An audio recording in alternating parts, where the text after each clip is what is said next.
আসসালামু আলাইকুম। আপনারা সবাই কেমন আছেন? আমি আলহামদুলিল্লাহ ভালো আছি। আমি আজকে ময়দা দিয়ে একটি নাস্তার আইটেম বানিয়ে দেখাবো। এজন্য আমি এখানে 1 কাপ ময়দা নিয়ে নিলাম, আরও 1 কাপ নিয়ে নিলাম, মোট 2 কাপ। এখানে পরিমাণ মতো লবণ দিয়ে দিলাম। এখানে পরিমাণ মতো আমি একটু সয়াবিন তেল দিয়ে দিতেছি। এখন কুসুম গরম পানি দিয়ে একটা সফট ডো বানিয়ে নিতে হবে।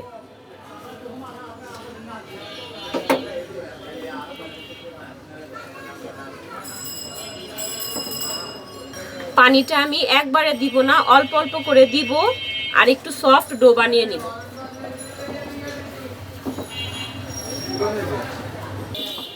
ময়দার খামিরটাকে আমি ভালো করে মুথে নিলাম, একটা সফট ডো বানিয়ে নিছি। এটা আমি কিছুক্ষণের জন্য রেস্টে রেখে দিব।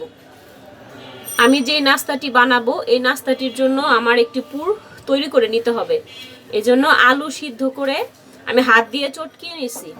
লাগবে আমার একটু আদা রসুন বাটা, লাগবে আমার কিছু মশলা। এখানে আমি লবণ নিয়ে নিছি, কালো গোলমরিচের গুঁড়া নিয়ে নিছি, আপনারা চাইলে সাদা গোলমরিচের গুঁড়াটা ব্যবহার করতে পারেন।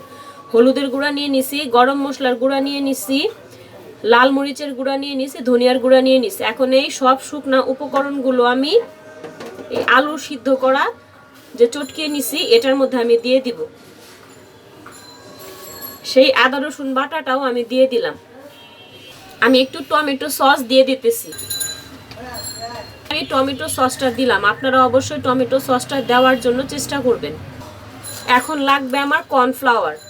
আমি এখানে 2 চামচ কর্নফ্লাওয়ার দিয়ে দিতেছি। এই কর্নফ্লাওয়ারটা বাইন্ডিংয়ের কাজ করবে। এখন সমস্ত উপকরণগুলো আমি হাত দিয়ে ভালো করে মেখে নিব। এখানে আমি একটু চিলি ফ্লেক্স দিয়ে দিতেছি।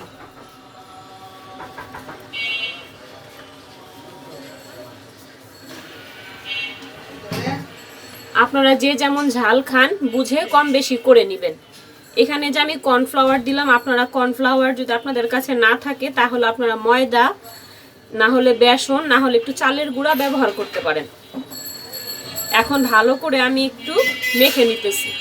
সমস্ত উপকরণগুলো আমি দিয়ে এখন ভালো করে মেখে নিতেছি যাতে কোনো দানাদার অংশ না থাকে। এমন অনেকে আছেন যারা আমার চ্যানেলে রান্নার ভিডিওগুলো প্রতিদিন দেখেন কিন্তু এখনও আমার চ্যানেলটি সাবস্ক্রাইব করেননি। প্লিজ আমার চ্যানেলটি সাবস্ক্রাইব করে আমার পাশে থাকবেন।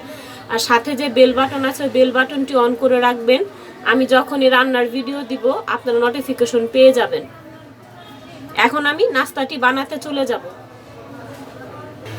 আমি যে ময়দার ডোটা বানিয়ে রাখছিলাম সে ময়দার এই ডোটার থেকে আমি বড় করে একটা ডো নিয়ে নিছি।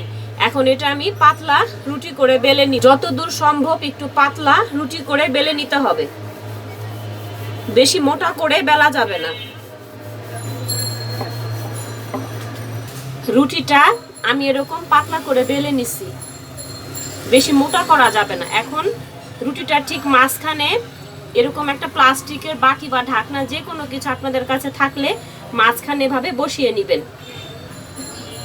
এই ছোট বাটিটার চতুর্পাশ দিয়ে আমি যে আলুর কিমাটা রেডি করে রাখছি এই আলুর কিমাটা এখন রুটিটা চতুর্পাশে পাতলা করে সেট করে দিতে হবে। আমি হাত দিয়ে দেখেন কিভাবে সমান করে রুটির চতুর্পাশে ভাবে ছড়িয়ে দিতেছি। বেশি মোটা করে আলুর কিমাটা দেয়া যাবে না, এভাবে টেনে টেনে পাতলা করে দিতে হবে।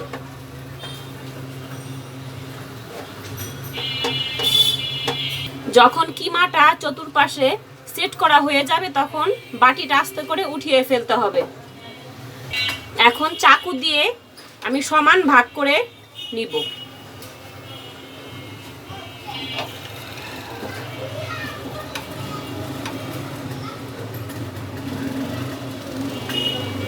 আপনারা দেখেই বুঝে নেন আমি কিভাবে করতেছি।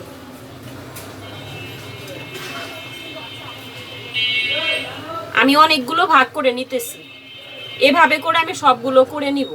আমি আপনাদের সুবিধার জন্য আবার দেখাই দিতেছি। আপনাদের পছন্দ মতো শেপে আপনারা কেটে নেবেন। আপনারা চিকনও করতে পারেন, একটু মোটাও করতে পারেন।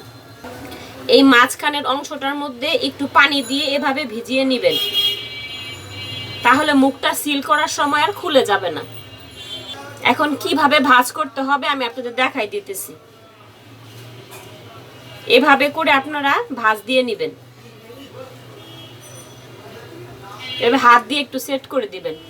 এভাবে করে আমি সবগুলো বানিয়ে নিব। আপনাদের সুবিধার জন্য আমি আরেকটি দেখাই দিতেছি।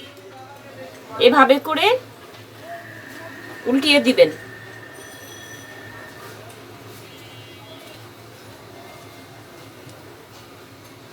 এই যে এভাবে করে সবগুলো বানিয়ে নিব। নাস্তাগুলো আমার বানানো হয়ে গেছে। এখন এগুলো আমি ভাজতে চলে যাব। একটি ফ্রাই প্যানে পরিমাণ মতো তেল দিয়ে দিছি। এখন আমি নাস্তাগুলো ভাজতে চলে যাব। তেল আমার গরম হয়ে গেছে। এখন আমি নাস্তাগুলো সব দিয়ে দিতেছি। সবগুলো নাস্তা আমি ব্রাউন কালার করে ভেজে নিব।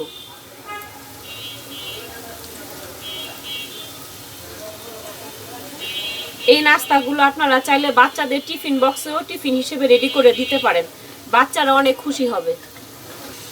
নাস্তাগুলো আমি এপিট ওপিট ব্রাউন কালার করে ভেজে নিতেছি।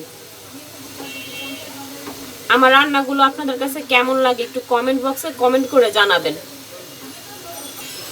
আপনাদের একটু ভালোবাসা আর সাপোর্ট আমি আরো উৎসাহ পাবো, তাহলে আপনাদের আরো ভালো ভালো রেসিপি উপস্থাপন করতে পারবো। নাস্তাগুলো আমি ব্রাউন কালার করে ভেজে নিতেছি।